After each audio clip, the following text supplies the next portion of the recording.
சரி கேஎஃப்சி சரி ஆர்டர் வந்துச்சுன்னு பாரு பசி சாப்பிட்டு போகலாம். பெரிய சிக்கன் பக்கெட் வாங்கி சாப்பிட்டு இன்னைக்கு வயிறு ஃபுல்லாக பண்ணிட்டு வீட்டுக்கு போய் 10 தூங்கணும்.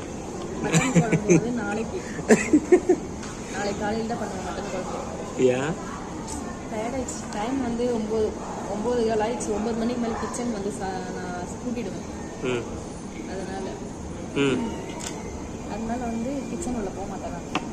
9 மணிக்கு என்ன கிச்சனுக்குள்ள போக மாட்டேன். பர்த்டே செலிப்ரேட் பண்ணலாமா கேஎஃப்சி வந்துட்டு என் பர்த்டே வந்து செலிப்ரேட் பண்ணலாம். உன் பர்த்டே கேஎஃப்சியில் செலிப்ரேட் பண்ண வர நீ? நான் எங்கே வேலைக்கு ஓடிக்கிட்டு இருக்கேன். நீ என்னை கூப்பிட்டா போகிற.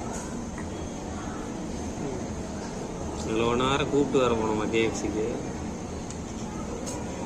பர்த்டே செலிப்ரேஷன் பண்ணுறதுனா